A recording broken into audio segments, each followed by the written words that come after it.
From Daily Trust News Center, this is the News Hour. On News Hour tonight, reactions trail APC victory in Ekiti State. 5 killed as IPOP rival group clash in Anambra. 15 killed in auto crash in Niger. And away from Nigeria, hundreds protest in Tunis against Said's constitutional referendum plan. Hello and welcome to the News Hour on Trust Television. I am Ayuba Ilya. Thank you for joining. Beginning with political stories, candidate of the All Progressives Congress, Abiodun Oyebanji, is now the governor-elect of Ekiti State. Appreciating the confidence reposed in him by the people of the state, Oyebanji is promising that his administration will operate an open-door policy that will ensure that all citizens are carried along. Trust TV reporter Kabiru Lawal gives an insight into the mood in the state a day after the election.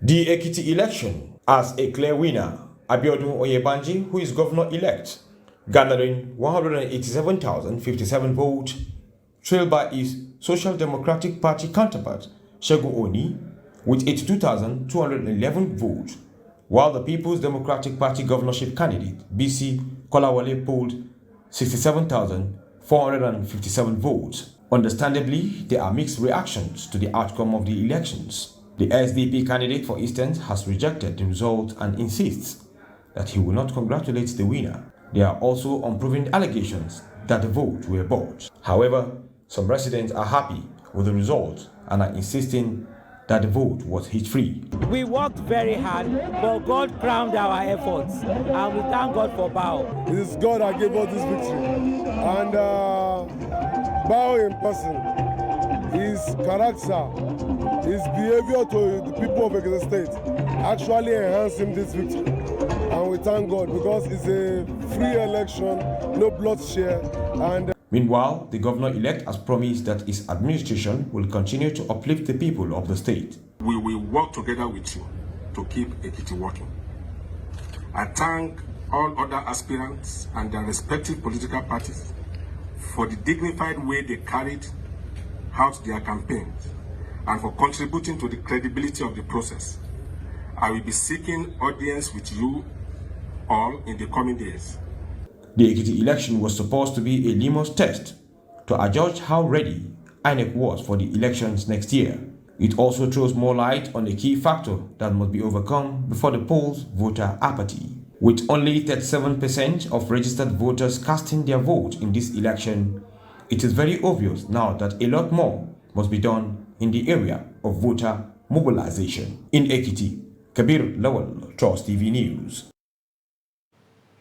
Meanwhile, the Social Democratic Party, SDP, has rejected the results of the just concluded governorship election in Ekiti State. Candidate of the All Progressives Congress, APC, in Ekiti governorship, Abiodun Oyebanji, emerged winner of the election, having scored 187 votes to defeat Segun Oni of the Social Democratic Party, SDP, who came second with 82,211 votes in the keenly contested governorship race. Trust TV's Shafiu Suleiman reports that the Social Democratic Party has threatened to contest the results at the election tribunal. The report. Declaring the results of the Saturday's poll, INEC returning officer Professor Kayode Oyebode says candidate of the major opposition People's Democratic Party, PDP, VC Kolawole, also polled 67,457 votes to clinch the third position. That Abiodun Abayomi Oyebanji of APC, having satisfied the requirements of the law, is hereby declared winner and is returned elected. Meanwhile, the Social Democratic Party, SDP, has rejected the results of the governorship election, alleging massive voter inducement and orchestrated violence at the strongholds by the ruling party. Speaking exclusively to media trust platforms, agent of the SDP, Barrister Oseni Ajayi, also threatened that his party will approach the tribunal to ensure justice, just as he declined to sign the result sheet.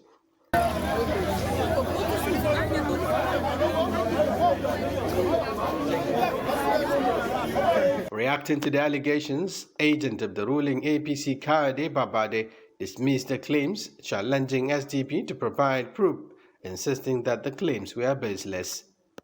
16 political parties fielded candidates in the up-season election, which was manned by 17,000 policemen, over 9,000 civil defense corps, and supervised by 4 INEC national commissioners and 8 resident electoral commissioners. Shafiu Suleiman, Trust TV News, Abuja. Still on Ekiti election, President Muhammadu Buhari has congratulated the candidate of the All Progressives Congress, Biodun Oyebanji, over his electoral victory in Saturday's Ekiti state governorship election. This is contained in a congratulatory message issued on Sunday by his special advisor on media and publicity, Femi Adesina. The president said that the victory is well-deserved, considering Oyebanji's contributions to the development of the state and the party before he was nominated the standard-bearer, urging him to be magnanimous in victory in the interest of the people of the state. The president also rejoiced with the APC chairman, Abdullahi Adamu, and the National Working Committee for the victory, describing the victory as the first under the tenure of the newly elected executives of the party. In a similar vein, National Chairman of the All Progressives Congress, Abdullahi Adamu, has congratulated the governor-elect of Ekiti State, Biodun Oyebanji, over his landslide victory at the poll on Saturday. In a statement issued by his media aide, Muhammad Nata Allah Kefi, in Abuja on Sunday, Adamu disclosed that the election is a test of Oyebanji's character. He said Oyebanji has the pedigree, experience and vision to take Ekiti State to the next level of development, and thanked the people of Ekiti State for reposing their confidence in the party and Oyebanji. In a related development, candidate of the People's Democratic Party in Saturday's governorship election in Ekiti State, Otumba Kolawole, has congratulated the All Progressives Congress candidate, Biodun Oyebanji, on his victory at the poll. Kolawole, in a congratulatory letter he personally signed, said democracy must deliver to the people dividends of security or protection and enhance their social welfare and well-being, basically, and among other deliverables. He called on the governor-elect to take urgent actions aimed at redressing the plight of the people when he fully assumes the mantle. Staying with political matters, crisis is brewing up in the Kebbi State chapter of the APC as a result of intensive horse trading by party stalwarts over who will take control of the party ahead of the 2023 general elections. This has already led to the decamping of some major stakeholders, such as the former governor of the state and serving Senator Muhammadu Adamu Aleru, to the opposition PDP, a situation which the opposition claims may weaken the APC at the 2023 polls. Correspondent Hamza Galadima Zuru has more on this report.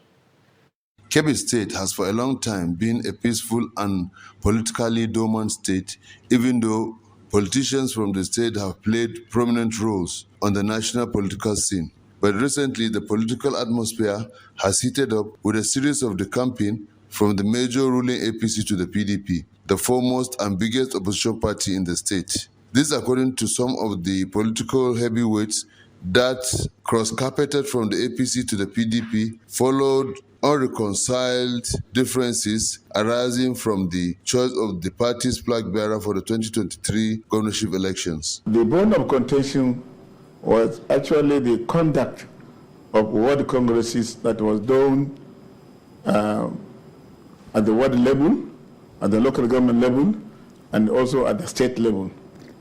All the party executives that were loyal to either myself or the Senate leader were removed from the list. Immediately after the decamping of Senator Muhammadu Adamu Aleru, the Senate Majority Leader Dr. Yahya Abdullahi also announced his decamping to the PDP, hereby vacating his position as the leader of the Senate as he has decamped to the opposition. I write to inform you of the withdrawal of my membership of the All Progressives Congress APC and consequently resigned from my position as the majority leader of the Ninth Senate.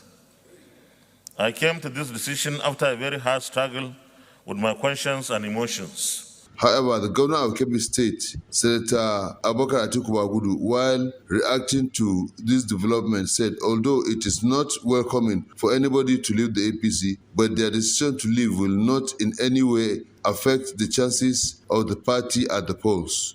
APC Kebbi State, by God's grace, is not worried, but we regret that somebody will leave, whoever that person is.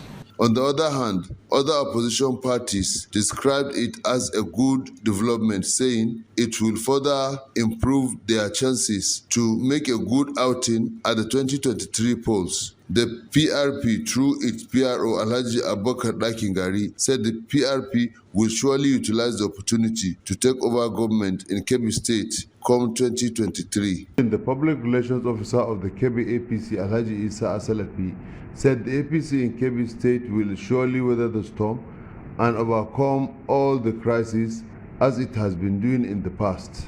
Hamza Galadimo Zuru reporting for Trust TV News from Birnin Kebbi. The People's Democratic Party has set up a committee to screen candidates that have been selected as deputy governors. A statement from the National Publicity Secretary of the party, Debo Ologunagba, said that the mandate for constituting the committee was pursuant to the provision of Part 5, Paragraph 11 of the Electoral Guidelines of the PDP. The National Working Committee of the party has approved the nominations of party stakeholders that will serve on the constituted committee. It means nominated deputy governorship candidates of the party in all 28 states where governorship elections are scheduled to hold are to be screened and verified. The committee, which is to be headed by former national chairman of the party, Okwesileze Omodo, has Akilu Ndabawa as secretary, while Sunday Omobo is the administrative secretary. The screening exercise will hold at the National Working Committee Hall, PDP National Secretariat, Wadata Plaza, Abuja, on Wednesday at 10 a.m. prompt. The Independent National Electoral Commission in Benue State has issued queries to 2 staff for allegedly extorting registrants in Oju local government area. The administrative secretary of INEC in Benue, Shehu Abdul Wahab, in a press statement said 2 of the commission's staff were reportedly demanding money to register people in the ongoing continuous voters registration. According to him, as an immediate measure to arrest the ugly situation, the commission has withdrawn the 2 members of staff from the field, issued them queries and replaced them. He said that the commission is deeply concerned over this development as provisions have been made for INEC offices across the state to ensure a hitch-free exercise at no cost to the citizens. And away from politics, 5 people have been killed during a confrontation with members of the indigenous people of Biafra, IPOB, and another rival group at Ihiala in Anambra State. Daily Trust reports that some people suspected to be members of Ebubeagu outfit had clashed with gunmen in Ihiala during a burial ceremony, although no life was lost. Reacting, the police public relations officer, Anambra State Command, Tochukwu Ikenga, said that he is yet to receive a report about the Ihiala incident. The IPOB, through its media and publicity secretary, Ima Powerful, had at many times disassociated the secessionist group from the killings in Anambra and Southeast in general, warning that it will deal decisively with persons using its name to perpetrate various crimes in the zone. At least 16 people, including 3 members of the Civilian Joint Task Force, have lost their lives in multiple attacks coordinated by fighters suspected to be members of the Islamic State West African province in Borno State. Daily Trust reports that 13 metal scavengers were shot dead by ISOP fighters in Goni Kurmi village in Bama local government area of the state on Saturday. The fighters, who reportedly came in 4 utility vehicles and some others riding on motorcycles, surrounded the areas before unleashing terror on them. 3 Other humanitarian workers were also reportedly kidnapped by the insurgents in Mogunu local government area on Friday night. Recall that in the past 4 weeks, more than 60 scavengers have been killed at Modu village in Kalabalige and Dikwa local government areas respectively. The Nigerian army is yet to issue any statement on the latest attack at the time of filing this report. You're watching the News Hour on Trust Television. Coming up after the break. How vulcanizer built house from proceeds of his trade. Details and more shortly. Join us again.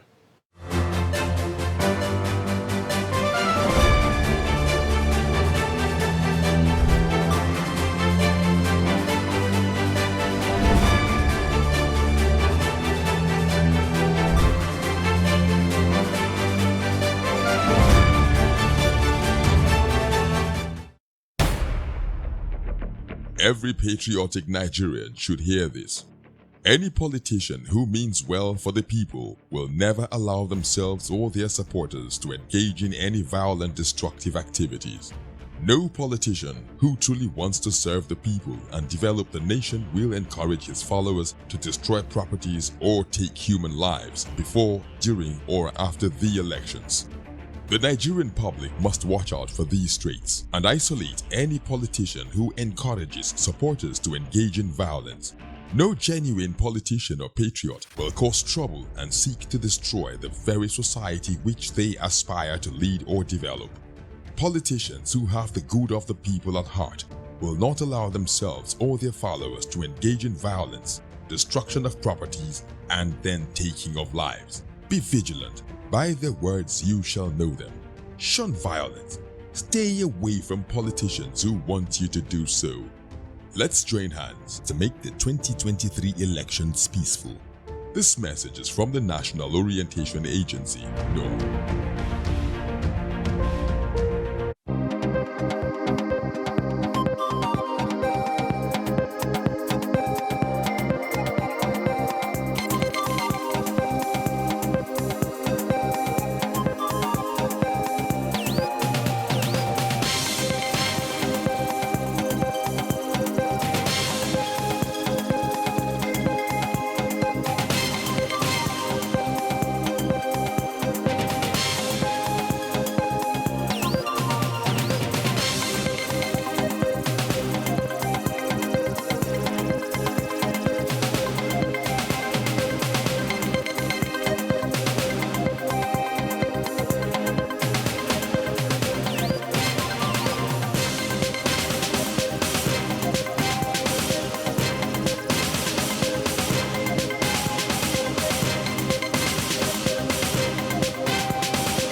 Thanks for staying. You're watching the News Hour on Trust Television. Here is a reminder of our top stories again. Reactions trail APC victory in Ekiti State. 5 killed as IPOP rival group clash in Anambra. And in other news, 2 of the kidnapped victims from Shola quarters in Katsina Metropolis have regained freedom after paying 11 million naira as ransom. The abductees are Alhaji Tukuru Turaki and his wife Saadatu Turaki. Abdullahi Amadi met with the released couple at their residence in Katsina and now reports. Though looking hale and hearty, this kidnapped victim describes how rough the road to the kidnapper's den is. He, however, started with his encounter with the terrorists at home before the journey to their den. Later on they say, okay, am I ready for them to kill me? Then I asked them, are you going to shoot me at the front or at the back? Choose, the option is for you. Then he would just hold my hand. He said, you don't even fear us. You are talking with us confidently. I said, we are all human beings. Yeah. So from there, they carry me go outside my house. The trauma of being forced out of their residence with his wife leaving his second wife and children behind readily comes to mind. After trekking for over 50 kilometers to the point where the terrorists kept their motorcycles, they rode to the forest throughout the day with 3 people on each bike. Honestly speaking, my colleagues, they carry us there, I pity them. Because the way their relatives are begging them, they are not listening to them. Still, they are under their custody up to now. How many of them? They are 4 in number. Okay. 3 men, 1 woman. And that woman, she has a baby. That baby, I think she's for 5 months. Okay. Yes. Though Turaki and his wife stayed there for only 2 days, he is concerned about the condition of some victims he left behind at the terrorists' hideout. While narrating her ordeal, Turaki's wife, Hajia Saadatu, who is a professional nurse, says she was harassed, beaten, and intimidated by her abductors. Sai na daga kaina ta window sai na ga su da kayan sojoji a jikinsu da bindiga a rataye. Sai na ce me ta window ne musu magana na ce me ya muku kuke dukan shi? Sai wani ya hasko ni da torchlight. When I noticed the presence of strange people in our house on that fateful day, I thought they were military officers. While asking why they were beating our child, one of the terrorists slapped me twice and hit me with a gun. It was then that I realized that they were not officers. It was indeed a horrific experience. God forbid. Kar ki fita tana ce min kar ki fita ni wallahi Allah bai bani ikon ma in tsaya in saurare ta ba. Kawai with full confidence ina na fito ina bude kofar ina fitowa sai na yo wurin ɗakin shi. Ina yowa dan na dauka su biyun su kadai ne. Ban san suna da yawa ba. Ina yowa kwana kawai sai wannan wanda ya haska min fitilan sai ya sake hasko ni sai na ce mallam kana ta hasko ni na ga maka me muku. Sai kawai naji ban ga wanda ya mare ni kawai naji mare ne from nowhere.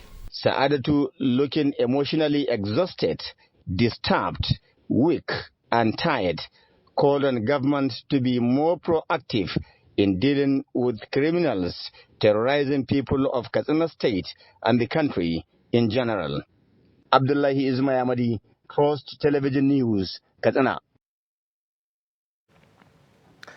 In a similar development, a former Secretary General of the then Nigeria Football Association, Ahmed Sani Toro, has been abducted by gunmen. According to reports, he was abducted on Saturday night on Abuja Jos Road along with a former Golden Eaglets assistant coach, Garba Ilya.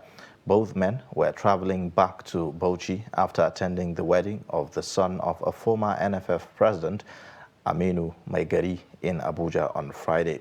The abductors are yet to contact their families. Ahmed Sani Toro, a former commissioner of sports in Bauchi State and one-time member of the House of Representatives, was the Secretary General of the then NFA between 1993 to 1999. The war against terrorism in Northeast, Northwest, and some states across Nigeria is perhaps the biggest challenge the country has faced since her independence in 1960. Adamawa is among the states of the Northeast region where some successes in the fight against crime have been recorded when compared to its neighboring states. Salis Lawan has the report. Though looking hale and hearty, this kidnapped victim describes how rough the road to the kidnapper's den is. However,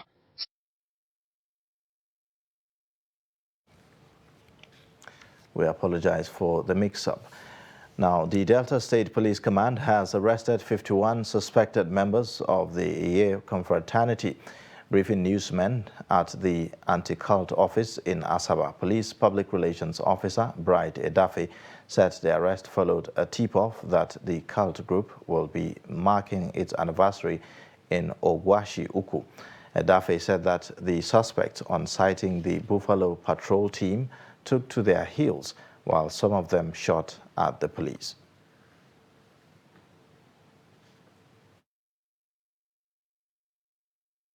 Anniversary I don't know how many years anniversary that they are marking, but they always mark their anniversary on the 15th of June, yes.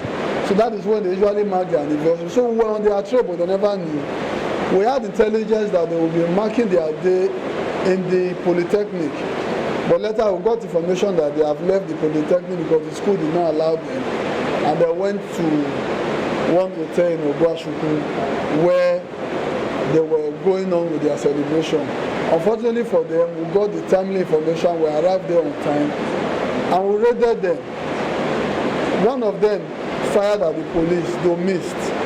Cultism is a big problem in our society today, and that is why I really want parents and guardians out there to talk to their wards, especially at the growing stage.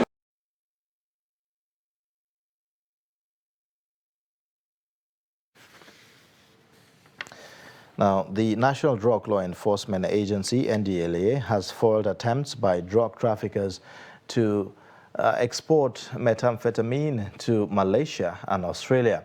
The NDLEA says it also arrested 2 persons in connection to the attempted illegal export. In this report, Chiamaka Nwafo chronicles more of the strides recorded by the Apex Drug Enforcement Agency to rid the country of the menace in the last week. The report. According to a statement by the agency's head of media and advocacy, Femi Babafemi, parcels of Mporomiri, which is the popular local parlance for the methamphetamine drug, concealed in conflicts, parks and body cream containers, were seized by operatives of the National Drug Law Enforcement Agency, NDLEA, at Murtala Mohammed International Airport, Ikeja, and the courier company in Lagos. Babafemi informed the 2 freight agents, Neji Anoma and Etu Barnabas, involved in the bid to export 9 parcels of methamphetamine weighing 1.45 kilogram hidden in parks of conflicts to Malaysia through the narco export shed of the Murtala Mohammed International Airport on Wednesday, have been arrested. Another consignment of 10 cartons of Tramadol, 225 milligram package as Trama King, containing 500,000 tablets with a total weight of 407 kilogram and an estimated street value of 200 million naira, have been seized during a joint examination with the customs at the NCS warehouse. The consignment, which had arrived Saka import shed since 6 June from India via Ethiopian Airline, was eventually transferred to the NDLEA by customs on Wednesday. On Tuesday, a similar joint examination with customs at the Customs Enforcement Terminal, Tinkan Seaport, Lagos, led to the seizure of 33 parcels of cannabis indica Colorado, weighing 16.5 kilograms. The drug exhibit was received from a 40-foot container carrying 4 vehicles, with the cannabis coming from Montreal, Canada, discovered in 3 of the vehicles. In the same vein, operatives of the Directorate of Operations and General Investigation at the agency attached to a courier company have intercepted a kilogram of methamphetamine concealed in body cream containers heading to Australia. Meanwhile, the drug cartels also suffered losses in their operations across Adamawa, Borno, Kogi, Ogun, Zamfara, and Taraba states, as notorious drug dealers were arrested and several consignments of illegal drugs seized. Chairman, Chief Executive of NDLEA, Brigadier General Muhammad Buba Marwa, retired, commended the officers and men of the various commands of the seizures and arrests of the past week. He encouraged them and their compatriots across their formations to remain vigilant and intensify their offensive action against the drug cartels in all parts of the country. An auto crash has claimed the lives of all the passengers of an 18-seater bus in the early hours of Sunday in Gidan Kwano along Mina Bida Road in the Boso local government area of Niger State. The occupants of the bus, which was said to have taken off from Lagos, were burnt beyond recognition. Reports say that the bus ran into a stationed truck before going up in flames. The police public relations officer, DSP Abiodun Wasiu, who confirmed the incident, said that victims of the crash have been given a mass burial close to the scene of the accident. Abiodun further stated that the plate number of the bus was also burnt beyond recognition, adding that efforts are being made to trace the bus and the manifest. A 37-year-old indigene of Borno State suffering from spinal cord injury after her involvement in an accident has cried out for help 22 years after the incident. Khadija Abba, who was a student of Yerwa Government Girls Secondary School in Maiduguri, was on a mission to represent the state in a sports event when she had the accident. The 37-year-old, who feels she was neglected by the Borno State government, is now calling on the state governor, Babagana Zulum, to revisit her case. Ibrahim Ismail reports. This is a 37-year-old Khadija Abba, a former student of Yerwa Government Girls Secondary School, Maiduguri, who lives on a wheelchair. In 2000, she was nominated to represent Borno State in a sport competition abroad, but in the process, her team got involved in an accident which left her with spinal cord injury. Sai muka samu hatsari a 2000 tsakanin Kano. We had an accident in 2000 between Kano and Zaria. We were traveling to Lagos in a process to go to Morocco, from there to Italy. Then the accident happened. Since then, I was ideal and neglected by the government. It was a spinal cord injury. If anyone gets involved in such incident, wanda duk wani mahaluki a duniyan nan yanzu in ya samu kalubalen rayuwa stigmatization, barin ma irin nakasa sai ya samu wani depression and anxiety because of the ailment. Duk wanda yake da jinya daman komi aka masa ma shi wani lokacin sai ya ji kaman ba daidai ba saboda kalubalen jinyan nan da ya same shi. Despite being an orphan, Khadija was neglected by the Borno State government, and bad treatment from her family forced her to leave home. Daga nan daga gida raina ya bace gwamnati bata taimake ni ba. Due to the government's negligence and trauma at home, then the Boko Haram crisis, I left Maiduguri to Gombe. I was received by the Association of Persons with Disability. I spent almost 12 years here in Gombe. However, Khadija defies all odds to be self-reliant as she ventured into cap knitting business. I can't engage in baking. You know there is cap knitting job in Borno, so I learned it. After the accident, I continue when I return here. I have customers. Khadija is optimistic if Governor Babagana Zulum knows about her plight, he will render a helping hand. Barin ma shugabannin Borno ni su na fi so masu su gani saboda a hannun gwamnatin Borno. I want leaders from Borno to watch this because I got involved in the accident because of the Borno State government. They should take responsibility. Maybe sponsor my treatment in India. Maybe I will get better. Why shouldn't they provide me a shelter and source of living? I can even go back to school. Khadija's story and that of other persons with disability who shun street begging for self-reliance are justifying that there is always ability in disability. From Gombe, Ibrahim Ismail reporting for Trust TV. Many Nigerians are struggling to get white-collar jobs in a country with a very huge unemployment rate. However, Abbas Awal, a resident of Jos, the Plateau State capital, is not one of them. Abbas has made a career in vulcanizing, which is paying off as it has helped him to build a house that he is currently living in with his family. The report. This is Abbas Awal, a 32-year-old working at his workplace located inside Bauchi Motor Park in Jos North local government area of the state. He said he has been into vulcanization since 2001 and contented with the job because it has helped him to build a house aside providing other basic needs for the family. Asking how he realized the money before he built the house, the vulcanizer explained that he used to save 300 naira value until the money was sufficient to buy the land. Around 2011, he said cement was very cheap and was able to save money for the cement and build the house.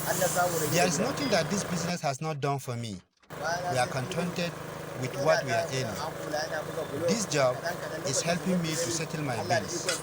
With what I was saving every day, I was able to buy a land, make blocks and build a house. I am currently living in my house, and I thank Allah for that. This is a narrow way leading to Abbas House, located on Ring Road of Jos North local government area of the state. Abbas said he was happy that he was able to build the house from the job he is doing, saying many people didn't believe that vulcanizing job is paying off, and that was why many didn't think of venturing into it. Aside the house I built, I was able to buy 2 more lands and a motorcycle. I have achieved a lot. Allah has blessed the business. Many look down on this type of job, but that shouldn't be the case. If you tell someone that this is what you are earning, they won't believe you because they don't value the job. But what I can tell you is that this is a business one is making a living. And I call on all other Nigerians not to lose hope in whatever business they engage in. Ado Musa, Trust TV News, Jos. Now, the war against terrorism in the northeast, northwest, and some states across Nigeria is perhaps the biggest challenge the country has faced since her independence in 1960. Adamawa is among the states of the northeast region where some successes in the fight against crime have been recorded when compared to its neighboring states. Salis Lawan has this put together.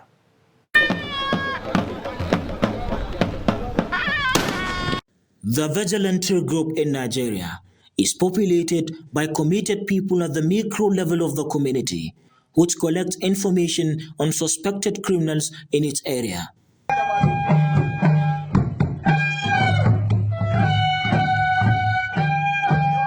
In Adamawa, the state has over the years constituted several regular law enforcement and security agencies mandated to maintain law and order. The agencies are also saddled with the responsibilities of preventing and fighting insurgents and terrorism in the society.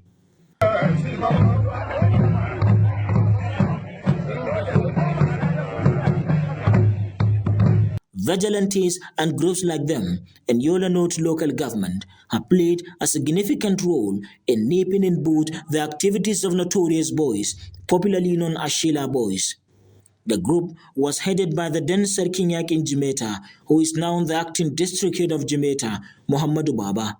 Today we gather here to bear witness to one person who gave himself to combat the violent operation of the Sheila boys, as well as to maintain peace in our communities. I salute your gallantry, courage, and most of all, I salute the government of the state for supporting you in the fight against this element. The acting district head of Jimeta, Muhammadu Baba, is given reassurance that the group is committed to ending violence in the society.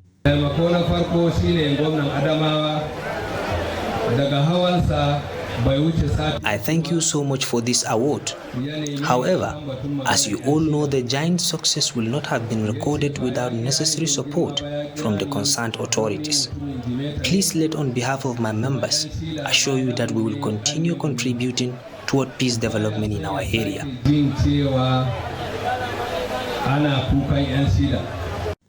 There is no doubt that if there were more contributions from groups such as this, the society will become safer. From Yola, Salis Lawan, Trust TV News. We'll now take a quick break. The news hour continues shortly. Please join us again.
Welcome back from that break.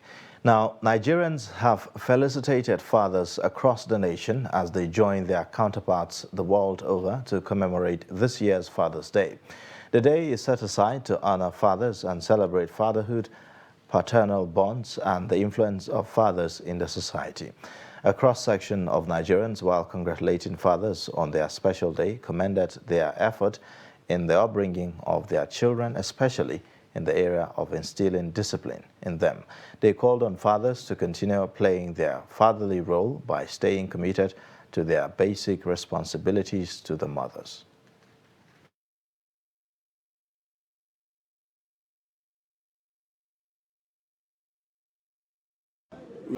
Give them what they're supposed to do to help them, feed some of them in order to absorb them in the society. They will not feel biased. They will not feel that they lost their husband is no more around.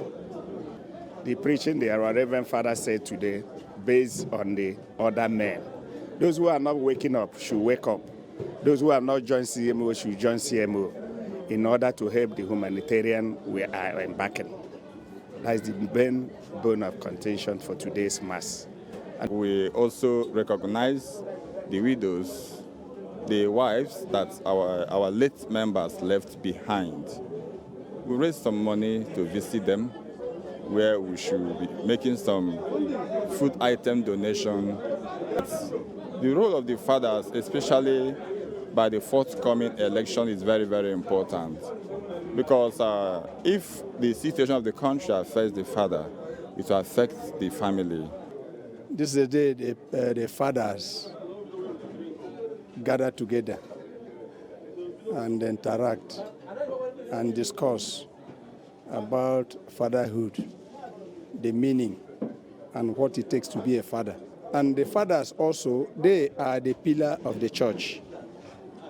They contribute immensely for the growth of the church. There's nothing in the church you do without the fathers. And on business, the National Bureau of Statistics says that on the aggregate value-added tax, collection stood at 588.59 billion naira in the first quarter of 2022. It stated on Friday in Abuja that the collections recorded a growth of 4.41% on a quarter-on-quarter basis from the 563.72 billion naira collected in the last quarter of 2021. It noted that, however, that on a year-on-year basis, VAT collections in the first quarter of 2022 increased by 18.58% compared to the collection in the corresponding quarter in 2021. It explained that local VAT payments recorded 344.04 billion naira, while foreign VAT payments contributed 117.99 billion naira in the first quarter of 2022. We'll now take some more updates as put together by Chiamaka Mwafo.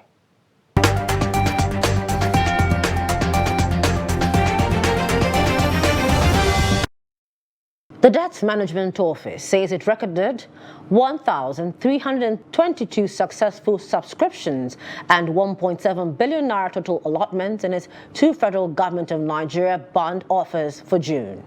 This is contained in the FGN bonds allotment result released by the organization. The DMO offered 2 FGN bonds for subscription on June 6th. The first one was a June 2024 FGN bond at interest rate of 8.20% per annum, while the second was a June 2025 FGN bond at 9.20% per annum. Settlement date for both offers was June 15, 2022, while coupon payment dates are September 15th, December 15th, March 15th, and June 15th. They have a 2-year and 3-year tenure, respectively. According to the DMO, the June 2024 FGN bond offer received 701 successful subscriptions and 759.92 million naira total allotment, while the June 2025 bond received 621 successful subscriptions and 1.104 billion naira allotment. The Federal Competition and Consumer Price Protection Commission, FCCPC, has advised electricity consumers on estimated billing to track their bills to avoid discrepancies by electricity distribution companies. The Commission, in its official Twitter handle on Sunday, advised electricity consumers to always check their monthly bills for tariff band, also known as expected hours of daily power supply. The Commission, on a document titled A Guide for Unmetered Electricity Consumers, said that a consumer could contest his or her tariff band if the supply fell short of the required hours over a 60-day cycle. FCCPC also advised consumers to check the Nigerian Electricity Regulatory Commission amended order on capping of estimated bills for their distribution company. It advised consumers to escalate their complaints to the NERC or the Commission if they were not addressed satisfactorily by the distribution companies. And finally, from the National Bureau of Statistics, the average price of refilling a 5 kg cylinder of liquefied petroleum gas, also known as cooking gas, has increased to 3,921 Naira 35 kobo in May of 2022. This is contained in the NBS Liquefied Petroleum Gas Price Watch for May 2022 released in Abuja on Sunday. The NBS said refilling the cylinder used to cost 3,800 Naira 47 kobo in April, adding that the increase indicated a 3.18% month-on-month increase. However, on a year-on-year basis, the average retail price of cooking gas increased by 89.28% from 2,071 Naira 69 kobo in May of 2021. The report showed that the highest average price for refilling a 5 kg cylinder of cooking gas was recorded in Gombe at 4,366 Naira 67 kobo, followed by Bayelsa at 4,325 Naira and Adamawa at 4,250 Naira. On the other hand, it said Yobe recorded the lowest average price with 3,200 Naira, followed by Ogun and Ondo with 3,450 Naira and 3,480 Naira 77 kobo. The report showed that the average retail price for refilling a 5 kg cylinder of cooking gas was highest in the southeast at 4,094 Naira 39 kobo, followed by the North Central at 3,989 Naira 98 kobo and South-South at 3,977 Naira 72 kobo. And that's it on Business News.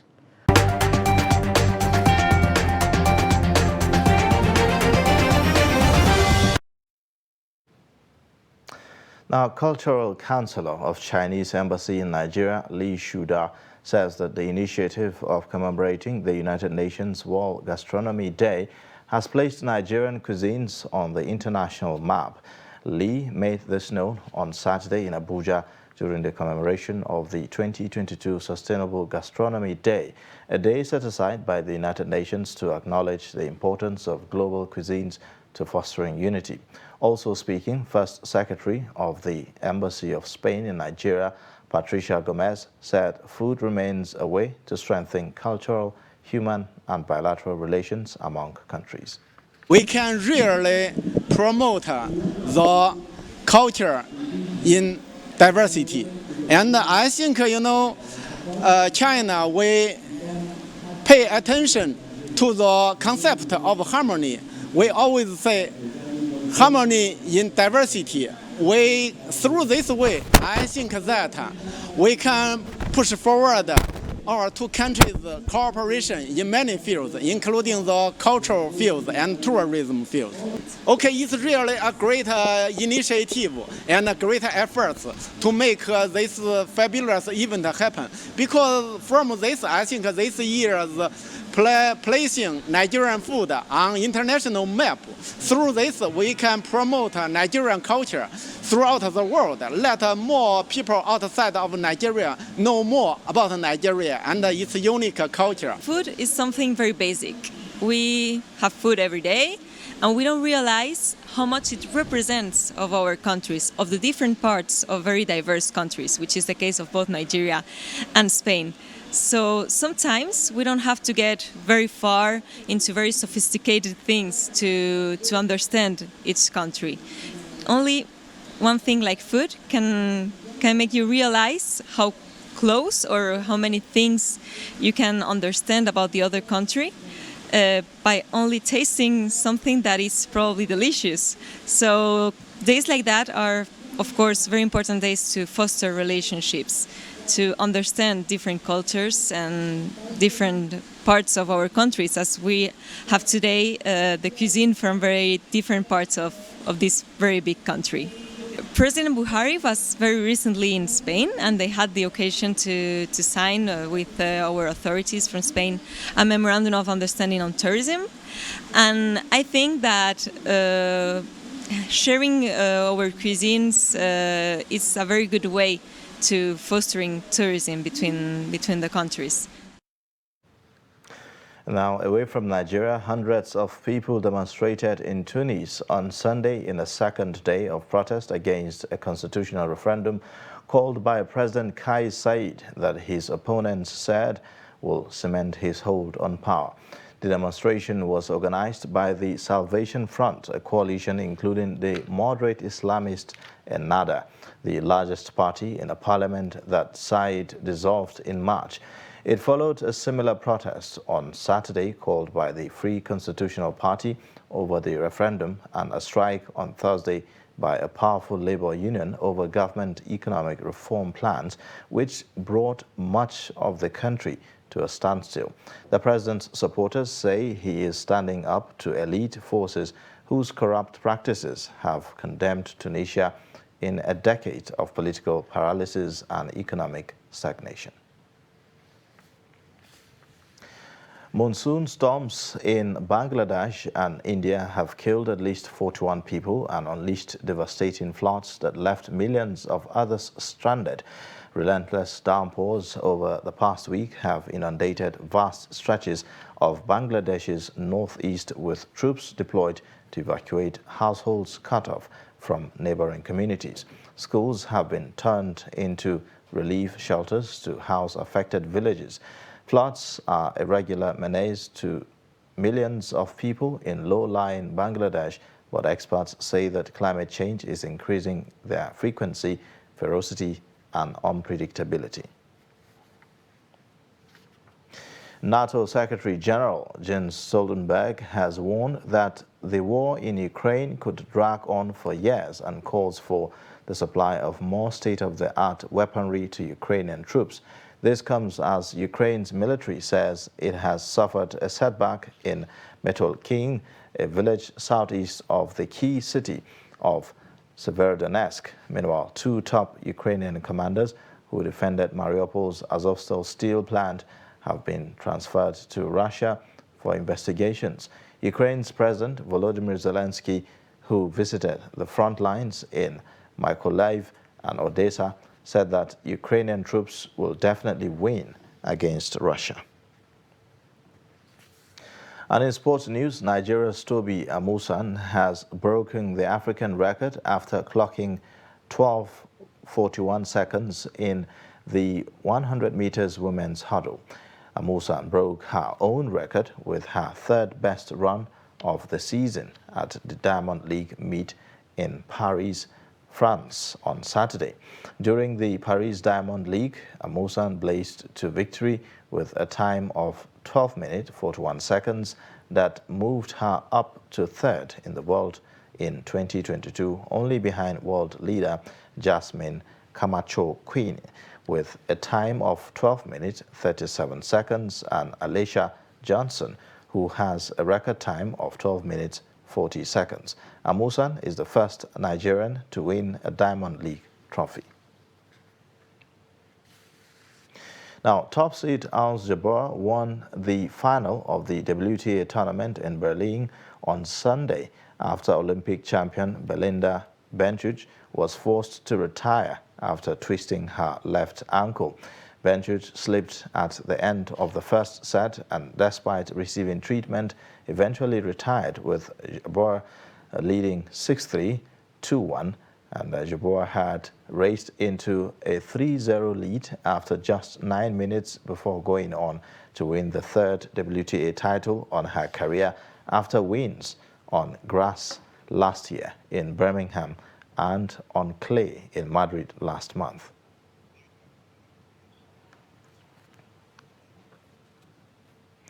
And that's a wrap on the News Hour. You can watch more by connecting with us via all social media platforms and also subscribe to our YouTube channel.